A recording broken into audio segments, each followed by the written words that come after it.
And then later that night, I was looking at my trip, and I was going through the detailed itinerary for each day. And it's like, and today we'll go to the top of Trolltunga.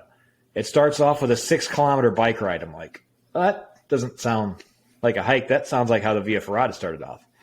And then it's a steep uphill hike to a Via Ferrata. And I'm like, oh, fuck. So guess I'm doing this now. So you're doing it two days? So I didn't sign up for that day off. I was trying to find something to do for that day off. Oh, but okay. The add-on, the Sunset Sunrise Via Ferrata add-on that it was instead of climbing or hiking, or instead of doing it the day that the whole group does, you can do an addition. You can pay extra and you climb it the afternoon before the group's going to hike up. And you climb it that afternoon. You get to the top for the sunset over that Troll's Tongue that sticks out over the valley. Yeah. And then you camp in a glass dome tent. They feed you dinner. They have a glass dome tent, so you're sleeping under the stars. And then you wake up for the sunrise over the Troll's Tongue. So no matter what, you're climbing those metal things, right? It does say that if you do need to opt out and just do the hike, you can. And they'll put you with another group or something. But so there's another way to get up there? Originally I thought it was the hike because it's I think it's a 28-kilometer hike, so 14K each way. Yeah. And that's what I thought we were doing because I thought it was like be prepared. It said like be prepared for a full day of hiking.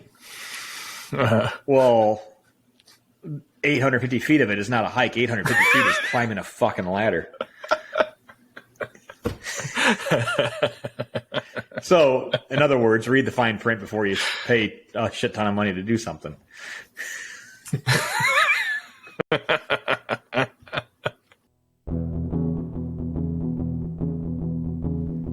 podcast about bourbon and the ones who drink it.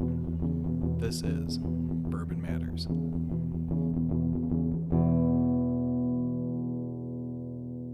Welcome to Bourbon Matters. I'm Jake. I'm Dan. And the other Jake is in Kentucky, probably picking some more barrels. Rough life. So we're down one tonight. What did you guys talk about last week since I missed it? Was half of the episode just you guys talking about how your name is the exact same and then a lot of Jake jokes? Yeah, there's a lot of Jake jokes. Jake came out swinging against you in like the first 30 of course. seconds. Of course. I'm not here, so you can't fight back, so take someone down when you can't fight back. Yeah, last week. I'll take the high road. I will take that course of action, my friend. Last week was Lux Row, the 3 barrel picks, which you'd actually probably like the Rebel, which is their wheated. I've had the Rebel before. Okay. It was pretty good. I'm not typically a fan of wheateds, as we do one tonight, but wait. I'm going to disagree with that heavily. Well, I enjoy them.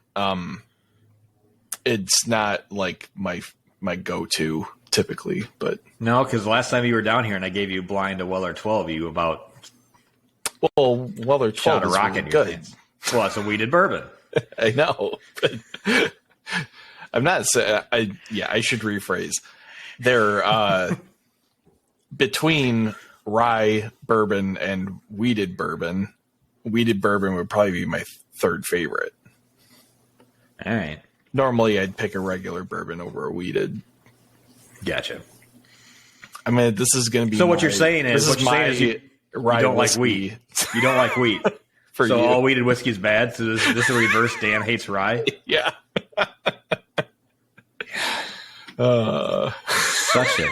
So fickle. God.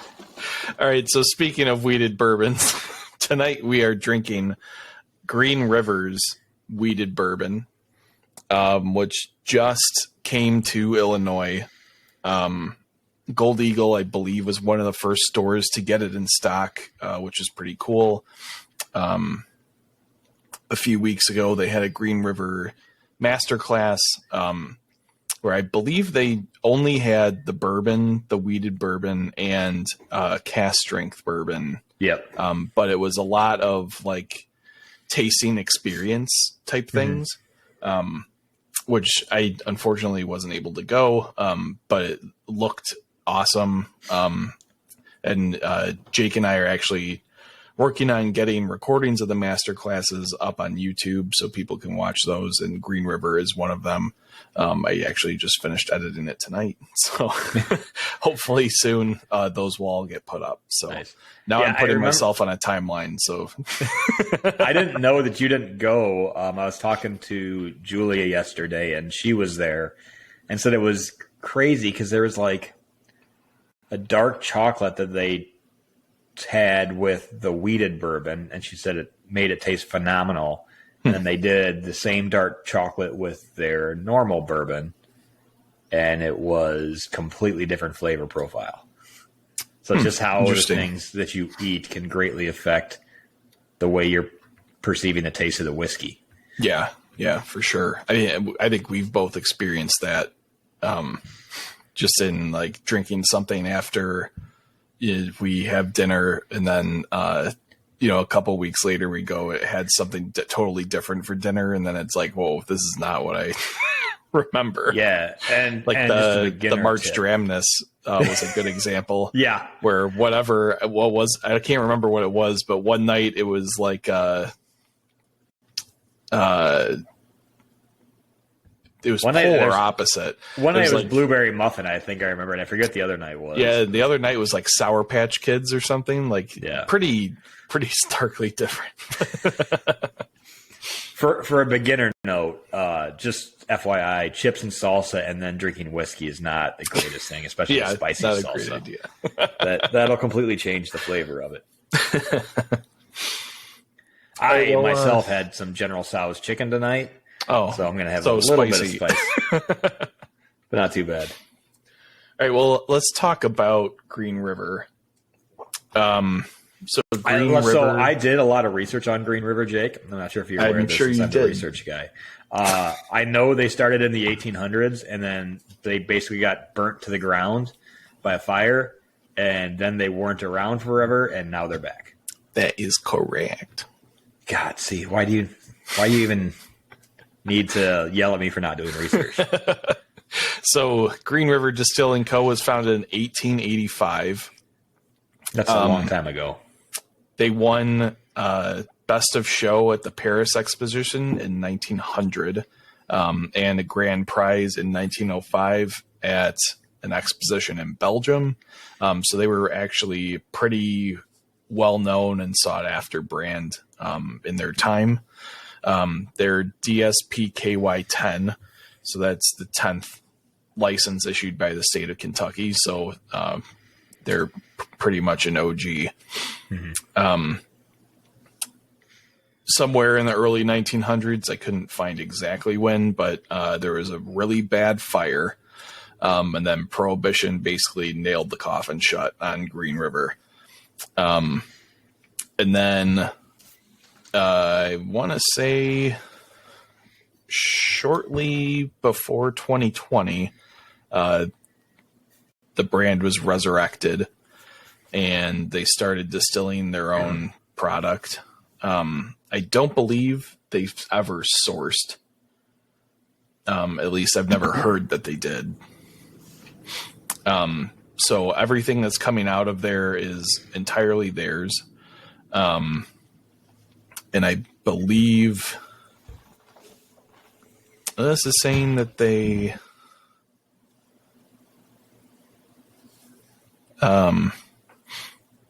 were producing or started selling in 2022, which I thought it was a little bit older than that. Yeah, I thought it was 2020, but yeah, could be wrong. So their normal mash bill is 70% corn, 21% winter rye, and 9% malted barley. And that's 2 and 6 row barley for Dan. There's different enzymes that break down things differently. That one's pretty good. Different amylases, Jake. Yeah. I don't know if that's the plural of amylase, but I'm going to say amylases. Sounds right. Amylae, maybe. The regular bourbon's excellent. I highly recommend it. It's like only $35, so it's like really easy, no brainer purchase. It should be fairly available now. I believe Gold Eagle still has some, and I think I've seen it at other places. So it should be popping up more and more regularly now that they're distributing to Illinois. Yeah, and I didn't know much about Green River originally, and before we went to Kentucky last year, because last year when I was going down, one of the girls that works at Whiskey Acres had just been down to Kentucky and said, "Hey, if you can find some Green River for me, bring it back. You can only get it in Kentucky right now." Yeah, and that's the first. And before I went down, she let me try some, and it was good. I got her bottle. And that was my first kind of run-in with it. And then, it hasn't been in the state of Illinois until recently. And I had never tried their wheated or anything else. I know they also have a cast strength. They had that at Gold Eagle for tasting that night, but it still isn't in for sale. Yep. I did, when I was real quickly skimming through to find any information, I did find out, and I just looked at the bottle, and they've changed something on the back of the bottle. On the back of the bottle, it says, was celebrated for quality and became known as the whiskey without regrets. And that's what's on the back of their bottle. It's my kind of whiskey.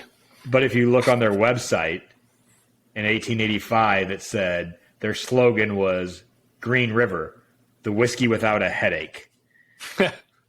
So I love how they have that on their website, but then they changed it on their bottle, and I don't know why. Probably because it's a bold-faced lie. You can still make that claim, though. You can still say this became known as the whiskey. Hey, Jake, I've gotten headaches from whiskey, and I've done things that I've regretted with whiskey. So I think both things are factual statements. It's not like you can say one and not say the other. Because I know there's been a lot exclusive. Of yeah, because I know not just me, but I know other people have done things where they've drank whiskey and they've had regrets as well. Maybe. Possibly.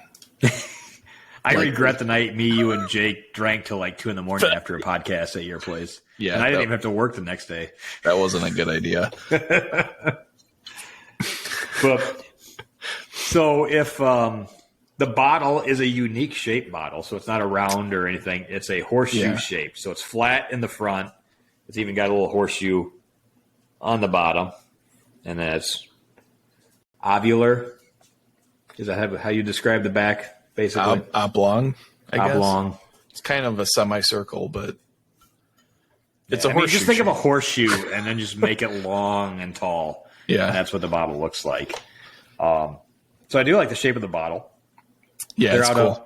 They're out of Owensboro, Kentucky. And Owensboro is pretty far west. Yeah, it's in like that western little squiggle part of the state. The nipple of Kentucky. That's not the right descriptor, but if that's what gets you to remember. So yeah, it is what the wheated here is a 90 proof. It is a sour mash. So as we talked about the March Dramnus and Sour Patch Kids, I'm sure we're gonna get some Sour Patch Kids out of this. Other than that, I know what they have their own distillery, but they've been contracting through Bardstown. Was that correct? Yeah, because they had Green River. Oh, so they are sourcing. Okay. Well, they weren't sourcing; they were contract distilling. Oh, yeah, contract distilling. Because I remember they had the bottles at Bardstown, I believe. Yes, they did. You're right. So I believe Bardstown's been doing it until they get their stuff up. So it says, in 2016, the distillery opens for production, begins laying down whiskey for barrel aging. So some of this could be their own stuff because the age statement on the wheated is 4 to 6 years. I believe it's the same for their bourbon. Okay. So we could be seeing some of their stuff. I mean, if it's 6-year-old, it's not theirs probably. It's probably blend of the Bardstown contract to still in their own. But yeah. So on their website, it was the distillery opens for production in 2016. And in 2020, history comes full circle with the support of J.W. McCullough's great-grandson. So J.W. McCullough was the original founder of it. Green River Distilling Co. returns to its original name and begins its next chapter. So 2020 is when it started getting the Green River label back on it. Ah, okay. So that's according to their website. So I can do research too. There you go. Look at me. You're better at it than I am. I know. That's surprising. I don't know why I laughed at that. So the wheated is 90 proof. Its mash bill is 70% Kentucky grown corn, 21% wheat, and 9% malted 6-row barley. Malted 6-row. So the nose is, I'm getting it's nothing crazy jumping out. I'm not getting any like fruit or dark chocolate or anything. I get like a little hint of like orange peel, but not very heavy. I'm getting more of the barrel than anything else, more of the oak. Yeah, a lot of like oak vanilla. Oak vanilla, maybe a touch of leather. A little bit of like cereal, kind of like regular Cheerios, maybe. Regular Cheerios? Who even eats those? Not Honey Nut. Who even eats regular Cheerios? Like at that point, just eat the cardboard box that it came in because it tastes the exact same. A very smooth, easy finish. Which is typical of a wheated. Yeah. Right? You don't get the rye. When you use a rye, you get more of a spice into it. When you're using wheated, you don't get that rye spice out of it. Yeah, there's like no spice on this at all. First sip was pretty good.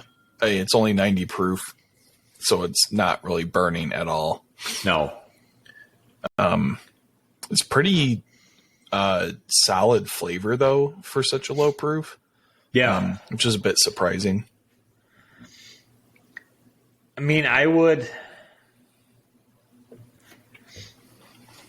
trying to think like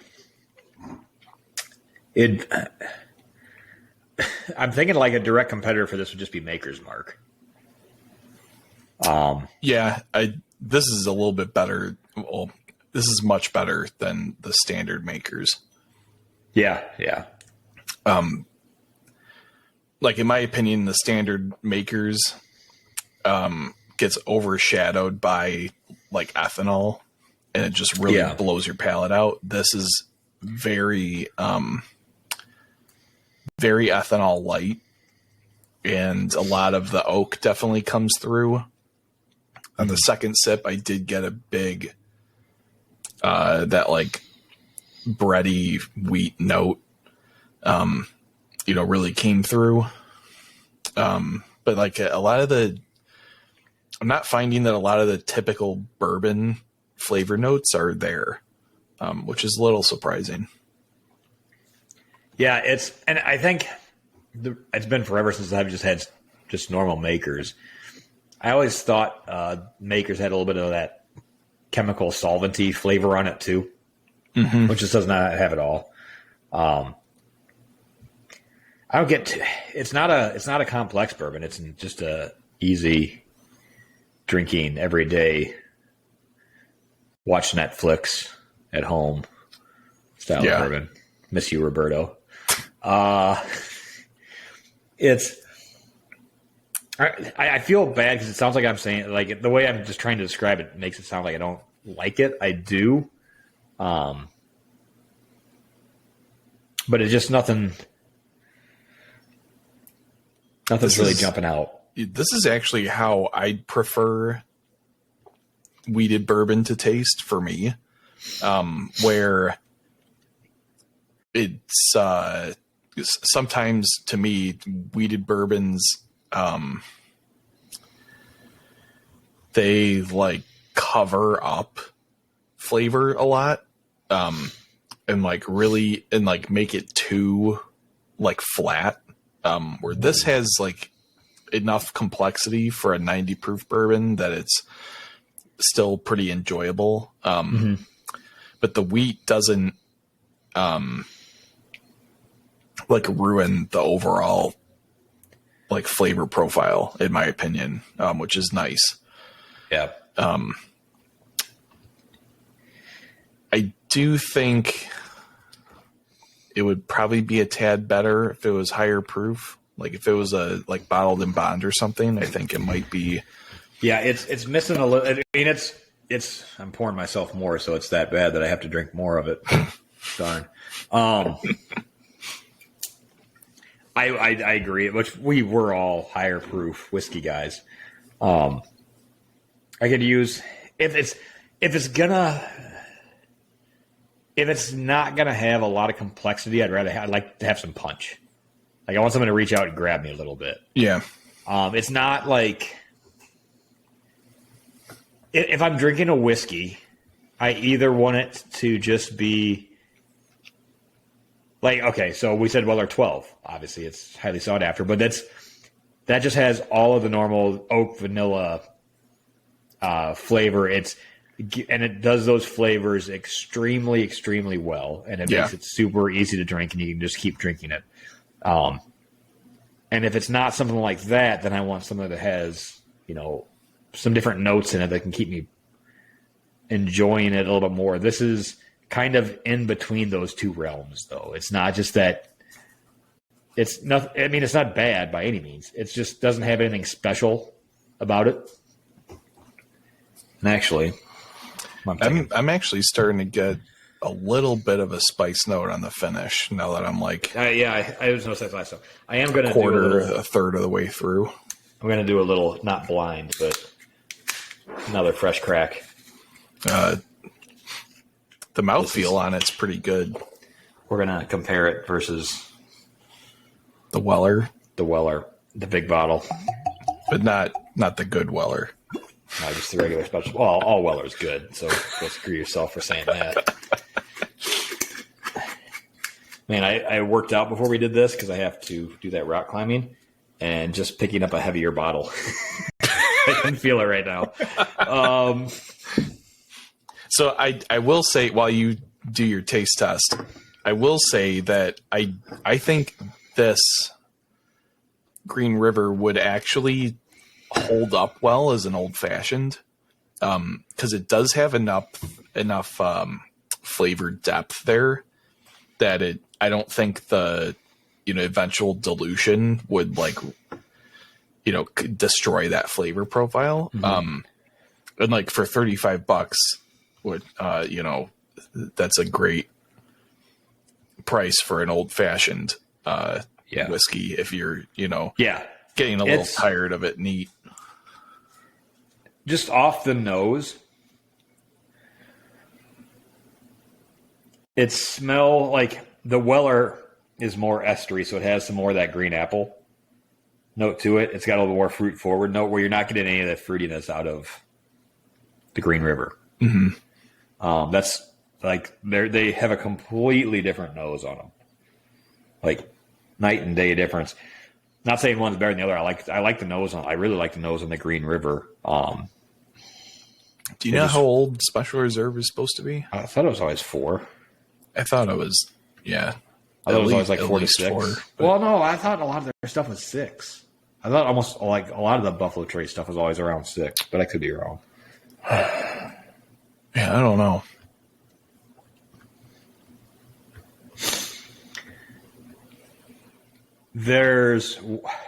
That's interesting.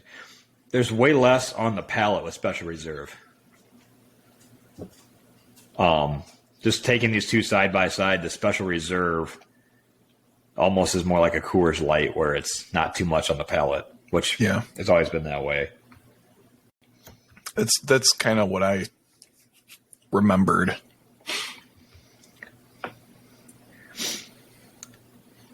The biggest difference is the finish on the Special Reserve. I mean, the palate, you get a little bit of that fruitiness. The finish sits there a little bit longer. Okay. Special Reserves, they're around the same proof, right? Yeah. You should 90 be. proof. They're both 90 proof. Yeah.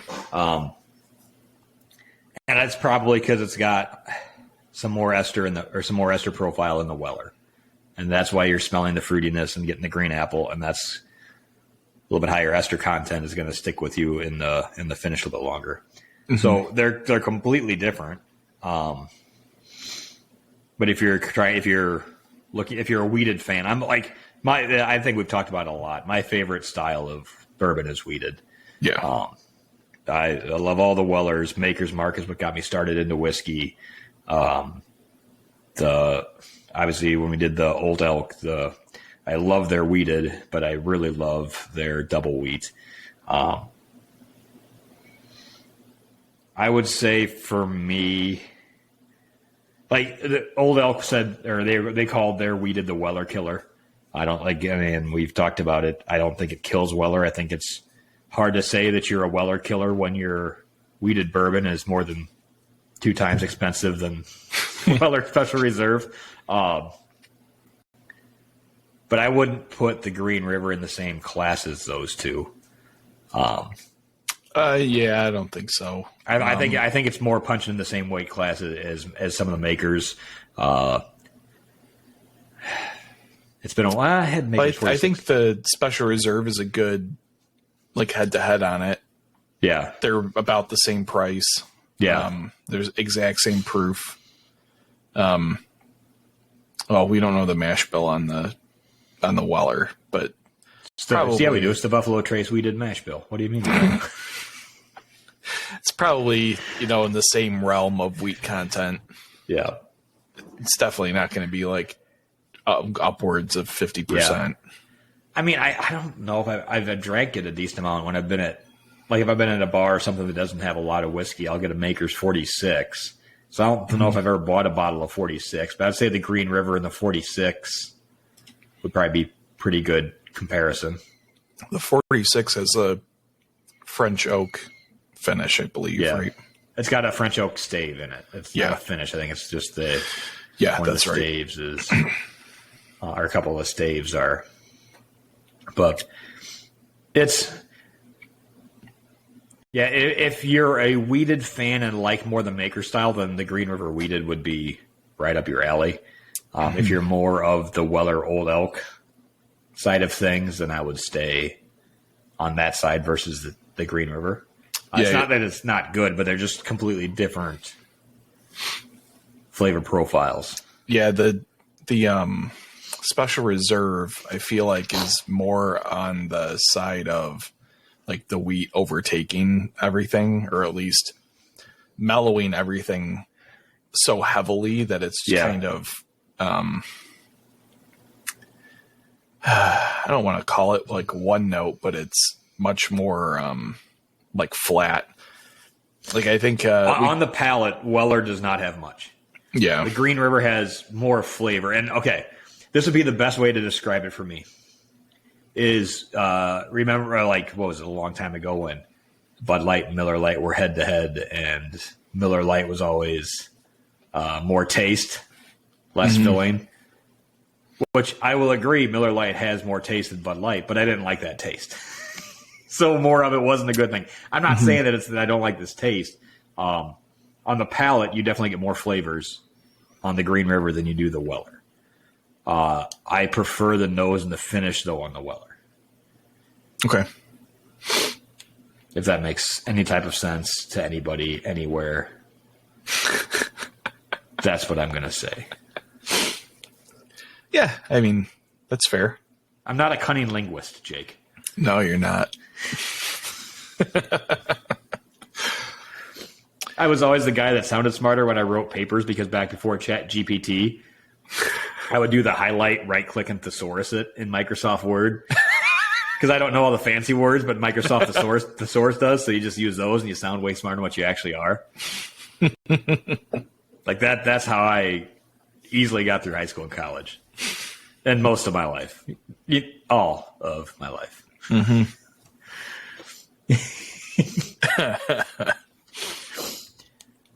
But the historic distilleries are always the coolest ones to me. Yeah. Like when you're talking about a distillery that has roots back to the 1800s, pepper with roots back to the 1700s, it's what? On their website, 1918 is when the fire ignited. There's prohibition through the 30s. 1936, the property is sold to the Kentucky Sour Mash Distilling Company. The company goes bankrupt shortly after. And then 39, a group of Medley family members band together to purchase the facility and Medley Distilling Company. For the next 70 years, the distillery will change hands a few times. Until 2014, a company purchased it. And the guy, Ron Call, was master distiller of over 40 years at Jim Beam. Branded it the Florida Caribbean Distillers. Interesting. I'm not a geography person either, but I don't think the tit of Kentucky is close to Florida Caribbean, but I could be wrong. Was he trying to make rum in Kentucky? Oh. Ron's son, Jacob Call, was brought on to oversee extensive renovation in 2014, and then the distillery opened 2016, and then Jacob gave the torch to his son, Jacob. God, so many Jakes. Yeah. They're so annoying. You know, the more I drink this, the more I'm enjoying it. Yeah, the finish grows the more and more you have. Yeah. It's developing more and more of a spice. I can't really put my finger on exactly what it is. It's not quite like black pepper. Maybe like pink peppercorn or something, where it's like a little bit more like fruit note, but it's got a little bit of that spice, which can sometimes happen with wheat. Yeah, the finish kind of sticks around for a while for being such low proof. The one thing I'm noticing with the Green River, it does have... Remember when we started this and we said we weren't going to be snobby and use snobby words? Yeah. I'm going to use one. It's the Green River has a higher tannin content. And think of like your dry wines. The easiest way to tell that is... The easy way to tell tannin content in wine or whiskey or any of that stuff is if once it gets on your tongue, does it draw the moisture to the sides of your tongue? And that's what it's doing. It's got a lot of that to it. And I just checked back on the Weller. It does not have that. But that's one of those snooty words that I decided to use that I said I would never use. But at the same time, I wasn't working as distilling alcohol at that time either. So, well, it's not a snooty word. That's just an actual educated observation. Every once in a while, we can seem like we know what we're talking about. You know, that's not the charm of this show. It's hey, these guys are idiots and they're drinking whiskey and trying to talk about it like they know something. That's more our style. We're out kicking our coverage here sometimes. Yeah. So yeah, what final thoughts? Final thoughts on the Green River. I enjoy it. In terms of weeded, it's not going to be towards my top of weededs. And you're starting to see more and more weeded bourbons come out. Yeah. Yeah. And I know they have their normal bourbon. I just don't. Their weeded doesn't stand out to me compared to the other wheats that I like. For that reason, I probably won't buy another bottle. I'm not upset that I bought. Excuse me. I'm not upset that I bought this bottle. It's just it doesn't have that gravitas where I want to come back to it that often. I think that's fair. But it's not. That's not saying anything bad about it. That's just my opinions on it. Yeah. But I really like their bourbon. They're non-weeded bourbon. Yeah, I would agree. Their regular bourbon is fantastic. I would probably recommend that over the weeded. However, I do think the weeded has its merits. I think it is different enough from the regular bourbon that if you're looking for something in the $35 range that will soon be regularly obtainable and is a wheat, it's definitely a good alternative to the Buffalo Trace wheated line, or you don't want to pay the like $80 for the Old Elk wheated, I think it's a great alternative. And I mean, that's a great point. Is it seems like that $35 price range is diminishing quickly. Because so much stuff that comes out is in that $45 to $65 range, and then a lot of the other stuff that comes out anymore is even higher than that. For value, for the $35, and if you can find it, which I know they're getting bigger distribution out there, so you should be able to find it more, and you'll probably be able to find it more than Weller Special Reserve for a while. Yeah. So now, for a while, I mean. I think the problem that's going to happen with Green River is now that Buffalo Trace has doubled their production, 5-6 years, you're going to start seeing way, way more of the special reserves and things like that. Yeah. And I think at that point, it's going to be really hard for them to compete at that point. Just because the special reserve is already $10 cheaper than it. But again, there's some people, like you said, if everything, if you like whiskey and it has to really, if the most important thing is the way it is in the palate, special reserve isn't going to be that whiskey for you. Green River would be a better option. Yeah. But I think now it's a really good value. I think it'll do well in the market. My concern is if Buffalo Trace starts having some of their stuff more readily available. Yeah, I think that's probably a pretty fair assessment. But like, to me, this is kind of what I want in a 90 proof whiskey, where there's enough flavor that it's not like drinking lightly flavored water. And it can hold up in a cocktail, which I did mention, which is, for me, like $35 whiskey is like all day cocktail material. So if you're gonna, if you like a wheated old fashioned, this is like a really great option. Especially because, like we said, the makers can sometimes have a little bit too much of that ethanol, and it kind of ruins the cocktail vibe.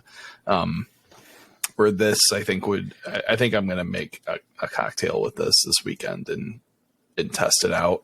But I'm fairly certain that this will make a good one. Yeah. Yeah. And it's, if you want to make a better cocktail and you're normally used to using makers, this would be a better option without a doubt.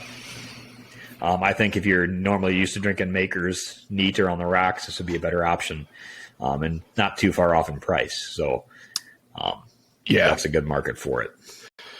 So I think it's a good buy if you like wheated bourbons and you can't find the ones that you really like.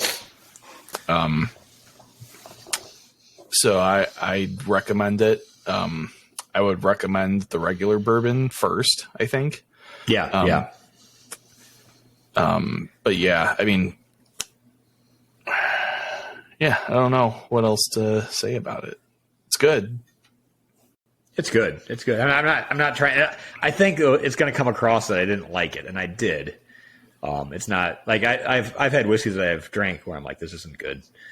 But this is just kind of in the middle for me.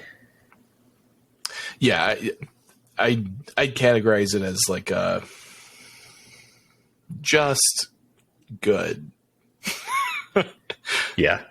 Like, it's not like there's nothing. I will say I do appreciate that there's nothing offensive about it. Like that makes it sound bad too. It's not bad. It's to me it's a little lacking. That's what because like sometimes in that price range, like 35 and under, like there might be some like decent flavors in there, but then there's like some weird thing going on that you don't quite it's not all there. There's some funk to it. There's a little bit of funk in it. But like, this is a nice, clean, wheated bourbon. And yeah, it doesn't have any of that weird shit going on. Yeah, and it won't give you headaches or regrets. Yeah, so which is the most you can ask out of a whiskey, is not to have a headache or regrets from drinking. Right. I love the whiskey without regrets, because that reminds me to a long time ago when I was living in an apartment complex. I had some friends over, and he brought some beer over, and he just poured some in a glass. He was like, "Hey, what do you think of this beer?" And I tried it, and I'm like, it's not half bad. And he started to laugh, and he pulled the can out, and it was a Wisconsin brewery. I think it might have been Capital Brewing, and it was Supper Club beer, and it said on the can, "It's not that bad." Nailed it. Great marketing by them. I said it wasn't half bad. They said it's not that bad. So yeah, fantastic. I think it's the same thing. It's whiskey without regrets. You won't regret spending $35 on this, and I think that's probably the best thing. Exactly. So, but yeah, other than that, what's coming up on? We don't have anything scheduled anymore, so we don't. We got to find a date. One thing we're working on, and I'm hoping it's sooner rather than later, is I want to get basically kind of my boss, the master distiller. We want to get Rob from Whiskey Acres on. We got to work that out with his schedule. He's also down in Kentucky right now. Oh, nice. So him and Jake will probably. I would almost. Do you know what Jake was going down there? Because he's down there for the Kentucky Distillers Association's got something going on. Yeah, I'm guessing it was for a barrel pick, but I'm not entirely sure. Rob's down there looking for a few things for me at liquor stores, and then picking me up some nice shooter bottles. So he sent me some text today, because I'm like, hey, if you're going to be down there, my best shot to get some. I think I got a Larceny shooter that he picked up today. Nice. And something else he picked up for me today too. So I'm trying to get my cool shooters in line for the vacation coming in July. I do have one of the Willet pot still shooters now. Yeah, on my vacation. Gold Eagle had some, so I picked one up. And then, so I got to start getting the whiskey. I mean, the most important part of my vacation is always what type of whiskey I'm going to take with me. Yeah. Do you know what you're going to bring? Well, I have one of the Bardstowns when I bought that pack that they had for with like the distillate, the maturette, and then they had a Discovery Infusion. I took the Discovery last year, so I think I have the Fusion left. So I have a Fusion. Okay. I have the Willet. I have the Larceny, and then something else that Rob picked up. I can't remember what it was. There's something from Heaven Hill. Probably Mellocorn. And then we'll see. I'll probably take a small artisan bottle of Whiskey Acres along too. I mean, nice. I won't do that because it's illegal to take that, I think. So I won't do that. No, you can take it. Can I? You got to check it. Is it only illegal if I don't declare it? Because I'm definitely not going to declare it. Well, it depends on the country. Usually you're allowed to bring some like under like a certain number of liters, and like usually it's like under 3 liters or under 1 liter maybe. I don't know. All I know is I come back into the U.S. I have global entry, and no one's going to check me for anything anyways, so I can bring as much back into the countries I want. But there's not many distilleries in Norway. Nah, I wouldn't think so. If they're distilling anything, it's clear. Yeah, if they're distilling anything, it's glacier water. But they still have them. Wah.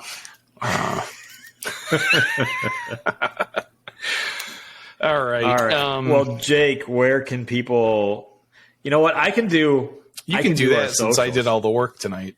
You can find us on Instagram, where we update our Instagram quite oftenly, and that's at Bourbon Matters. You can find us on Facebook at Bourbon Matters as well. You can visit our website that I update now, because I'm a good boy, at bourbonmatterspodcast.com. And on that website, you can email us, which is bourbonmatters at gmail.com. I knew that. And then you can also email us through the website, or you can donate to us because we're idiots. Yep. That's where you can find more information out about us specifically. Jake, where can people listen to us and watch us? Yeah, so listen to us on pretty much anywhere you get your podcasts, Apple, Stitcher, etc. You can now watch us on Spotify or listen to us. And you can watch us on YouTube. We also have some like other fun stuff on YouTube, like cocktail videos. And like I said, the Gold Eagle Masterclasses will be going up, which I think that'll be a separate page on YouTube. So we'll get that info out once that's up. But yeah, keep an eye out for it. Nice. Well, it was fun to experience a newer old distillery again. Yeah. We will have a nice new topic for everybody next week, and maybe we'll get all three of us back sometime. Yeah. We've just had some schedule mishaps lately. Yeah. I think next week should be good. Should be. I think my schedule's back to normal next week too. So okay. But sweet. Awesome. Well, you know what I can do since I have two glasses? Oh, beautiful. I can do a real cheers again. Cheers, Jake. All right. Talk to you later.